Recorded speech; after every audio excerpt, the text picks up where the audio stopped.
Hi. Hello. The weather was not fine on your drive-in, as I understand it. Let me tell you, it was an awful drive-in. When it hasn't rained for a couple weeks in Houston, people forget how to drive. You either get the too aggressive driver who thinks it's not raining, or you get the so conservative driver, and you're just like, look, I know it's raining, but you're gonna have to go and turn off your flashers, okay? I don't need. It's not flasher rain, okay? One of those is going to be my poor daughter who got caught in a downpour back, I don't know, whenever it was June or July. And just in a panic had to pull over to an HEB parking lot because she's never been in that kind of downpour before. And I get that. And that's a good move, right? Yeah. Put yourself in the parking lot. Don't stay on the Gulf Freeway you don't want to do trying to come in. And this is always stressful for me. Like, I'm coming down I-69, getting close to the station, right? And it's pouring. And I'm already thinking through that. I'm going to have to roll the window down. You got to do that, yes. With the key card to get the gate to open. And am I going to try to put my rain jacket over me? And then sometimes it doesn't scan the first time, you know? Or do I just roll it down a little bit and try to pull, what am I going to do here to sort of avoid this thing? But fortunately, I'm glad it's not just me. Oh gosh, no. So fortunately, just a little bit more of a sprinkle when I had to get to the gate, but I didn't have time to do the small talk. I like to check in. But not with on our a day security, like today. But I had to just kind of move on through. Well, this is we had some whoppers going on out here over the last couple of hours. Let's take a look at the radar, shall we? Totally. We got to check in. Shall we do that? So radar and temperatures right now, it's amazing the difference compared to the last few weeks where we had already, this time of the day we'd be up in the 90s already, and instead we're 75 degrees in Houston with a downpour over the area right now. And we've had several rounds of rain along the coast too where it's still stuck in the 70s. So a lot of spots have kind of been bouncing around the 70s to low 80s so far today. Really heavy thunderstorm there over Needville, and that one's moving toward, what's out there? Hungerford, Texas. I've never been there before. I'm trying to think if I've been to Hungerford. I don't know that I have. Well, they're getting rain right now. And then also it's moving into Galveston Bay, and we got some rainy weather southern Brazoria County, and we have rain, of course, in Houston. Here's a look at one of the thunderstorms. It's Texas City's been one of the commonly hit spots so far this morning, as several rounds of rain. And then here's a look at the round of rain that's just moved by Harvey Airport and made its way toward downtown Houston. That's the one that escorted me all the way into work, right up the Gulf Freeway and then over to 59, 69, and that was the one. Why does it always do that? Yeah, it just right there. So this is what it looks like from our tower cam downtown, looking off toward the east. I can't believe the 75 degrees at 11 o'clock in the morning. It's just incredible. We just have not seen a lot of that lately at all. And we have this to thank for it, this swirl, this upper level area of low pressure, also something we haven't seen for quite a long time around here. No more heat dome for us.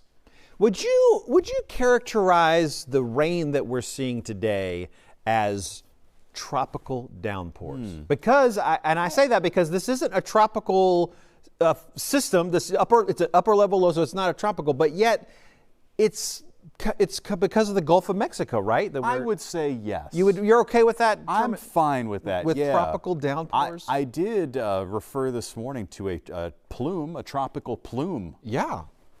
Didn't somebody one day use the term slug?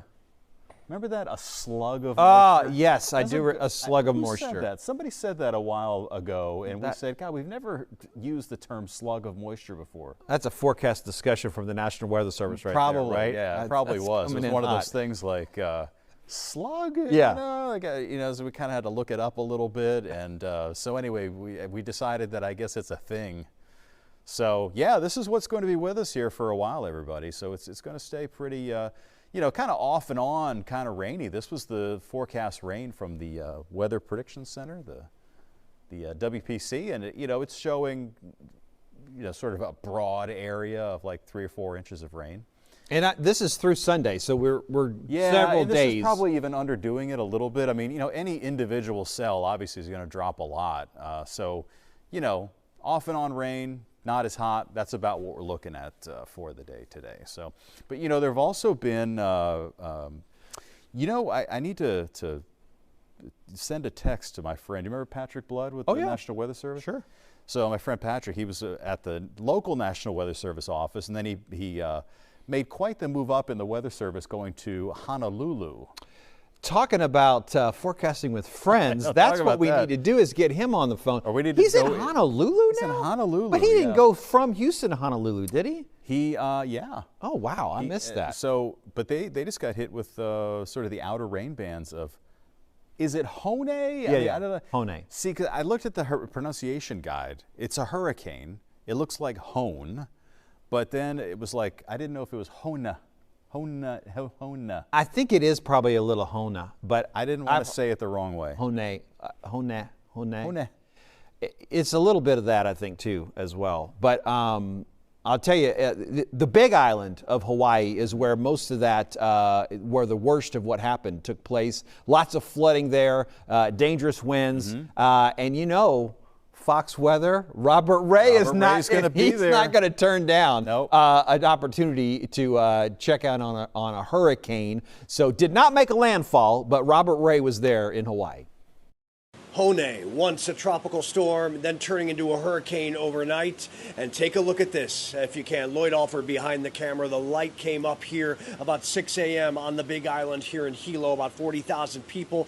And you see the Pacific Ocean being churned up. There's a jetty in the distance that's stopping some of the large waves as Lloyd turns the camera just to take a look at some of the atmosphere here. We're at a hotel that has a generator, and you see in the distance some of the palm trees. Well, here's the thing. Overnight, it's been very difficult conditions here as the storm passed just to the south of the Big Island, pretty close, 45 to 50 miles on the southern tip of the Big Island, and it's trekking to the west. Every single Hawaiian island will have impacts, and overnight we had heavy precipitation and gusty winds in some areas to the south, where meteorologist and field producer Jared Maloney has been tracking the storm. Up to 14 inches or more.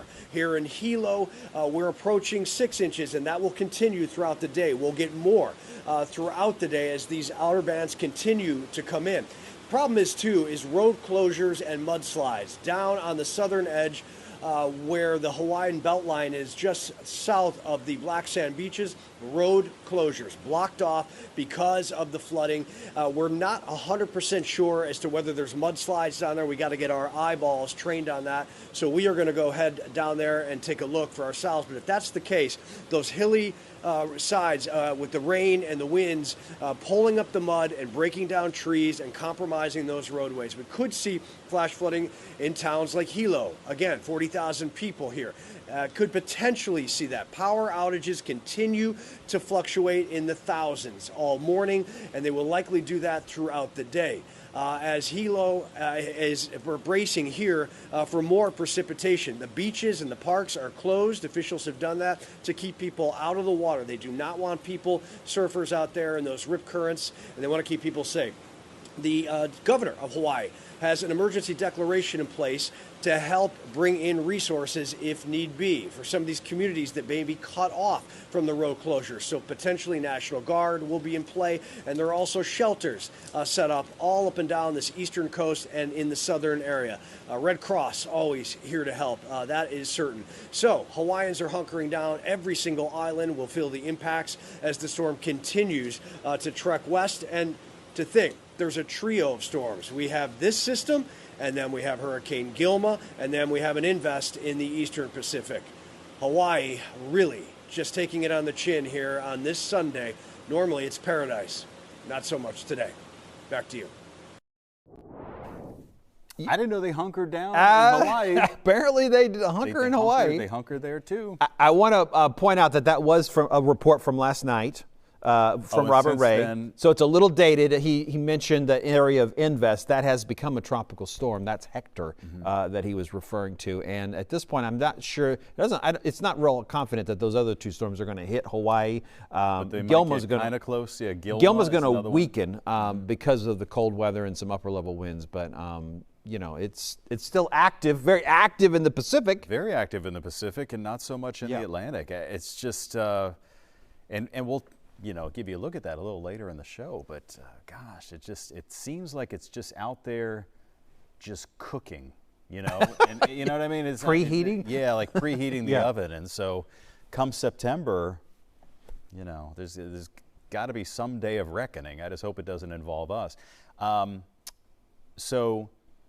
Today, so 7 years ago, Hurricane Harvey is strengthened to a Category 4 and made landfall very late at night on the 25th into the 26th. Right. You know, so kind of today's sort of a nighttime landfall. It was a night, which it seems like it almost always is. And remember, the landfall of Harvey was down near Corpus Christi. Houston got a lot of the press of Harvey, but it didn't make a landfall here. Yeah, we didn't get the super duper high winds. In my neighborhood, though, the main thing I remember from that very first night that it hit was that we saw like a bright lights just down the street from our house, and it turns out one of the houses that was owned by some friends of ours, which I think it was like for sale at the time. I think it was something like that. It caught on fire. Got struck by lightning. The roof was on fire. The rain is coming down, you know, in sheets. And then my friend Michael, his house got hit by a tornado. It's just a small tornado that hit in our area when that night. That early landfall. Yeah, like that. You know, that's before all the flooding. Before all the flooding and everything. Yeah. So, So this whole week, really. I mean, you know, and it got worse and worse as the week wore on. Totally. You know, so. Anyway, so that's the 7th anniversary of this. So, you know, whatever rain we get today is kind of welcome, but back then it was like, okay. Yeah. A little bit much. Yeah, it's been dry for sure, needing some rain. So we talked about Hawaii, some national news happening there. Some other weather around the nation, if you will. Yeah. We're going to go to some cold weather that's kind of interrupted that summer season a bit for folks in part of the California Sierra Nevada mountains. Look at this. Yeah. Snow dusted several parts of the region, and the forecasters there remind everybody that this is the first time that they have seen summer snow since 2004. So this doesn't happen all the time. That's interesting. But it really is a reminder that you know, that it can happen, and the temperatures in the region got kicked back up in no time. But there was a group there that was supposed to go and do some running. We came up here with our high school cross country team for a trail run meetup, and it's snowing. I think we've decided that we're not going to run, but it's pretty awesome to be up here.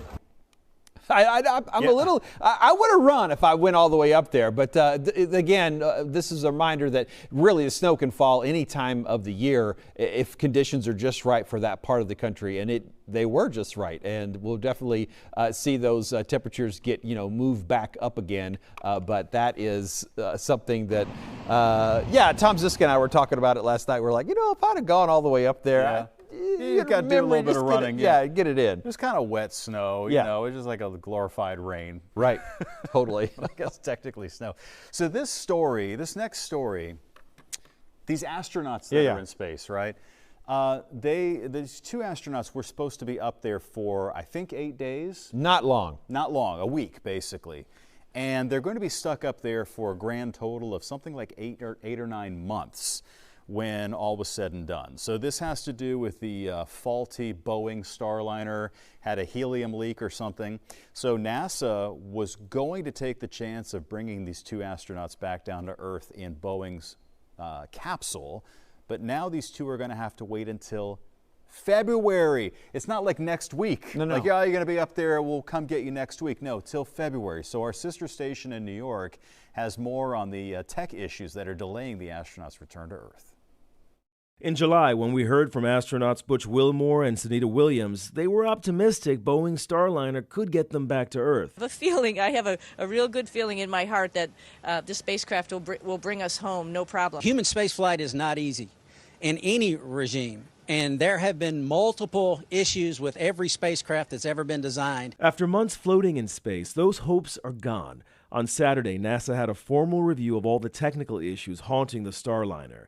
Its service module, the persistent helium leaks in the ship's propulsion system, and decided the only way Sunita and Butch are coming back home is on SpaceX's Crew Dragon spacecraft. NASA was very political when it described how it and Boeing couldn't reach common ground on the Starliner. There was just a little disagreement in terms of the level of risk, and that's kind of where it got down to. Boeing has already recorded more than $1 billion in losses on the Starliner. It's hundreds of millions of dollars over budget and years behind schedule.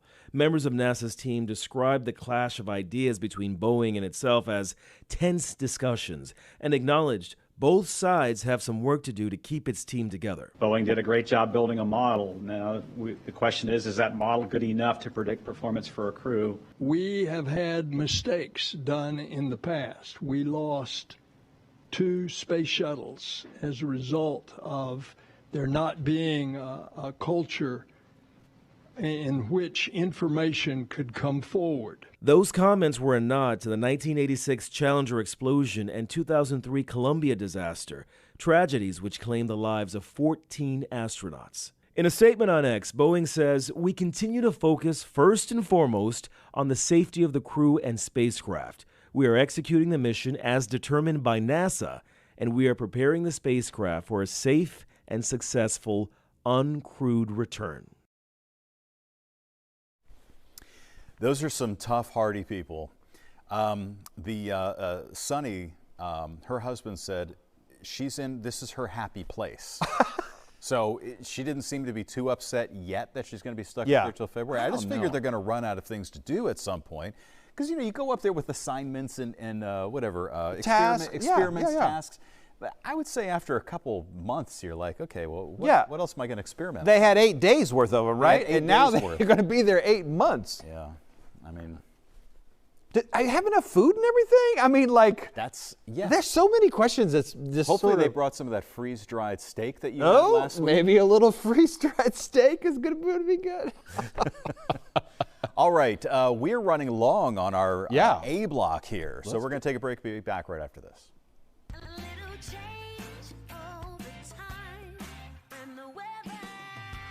Fox 26 is.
Fox 26 YouTube page. Like and subscribe today.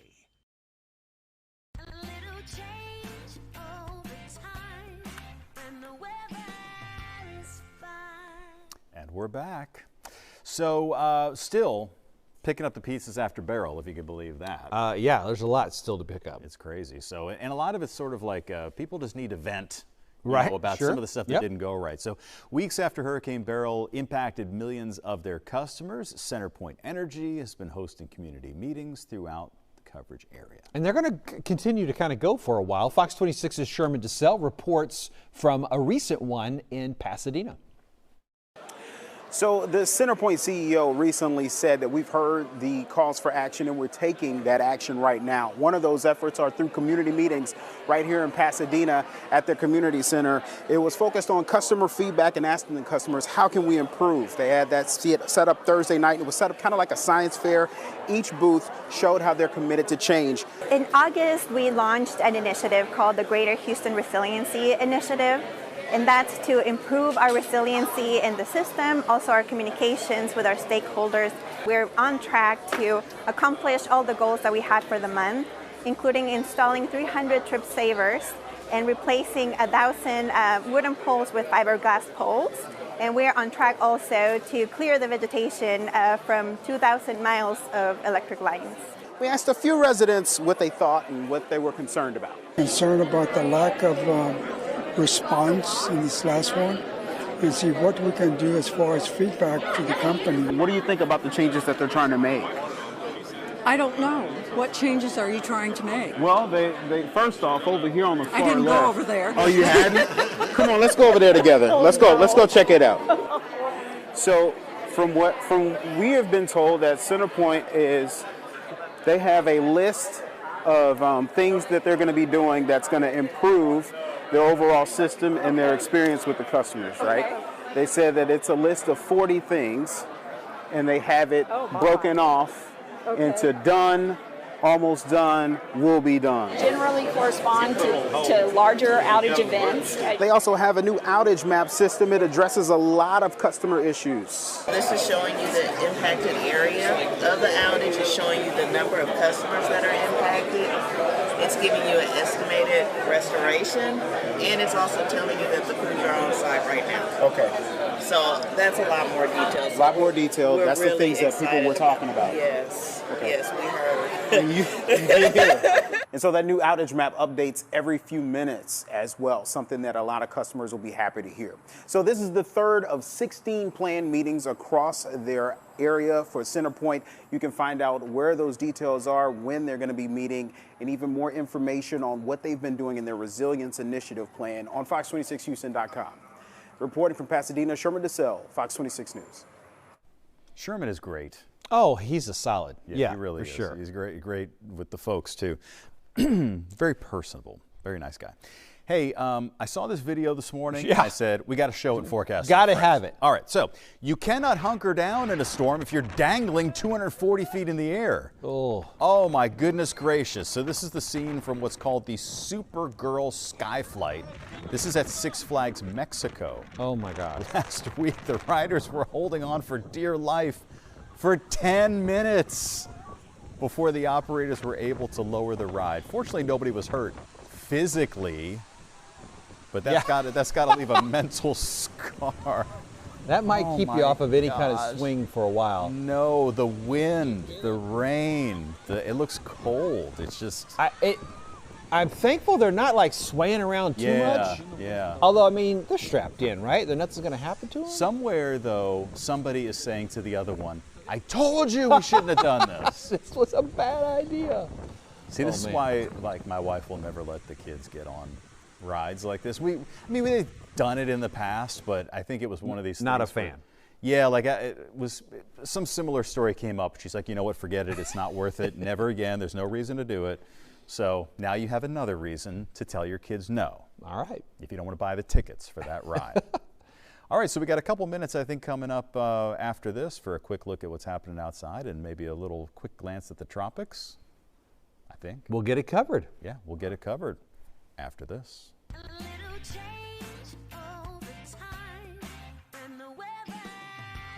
Fox 26 is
46 YouTube page. Like and subscribe today.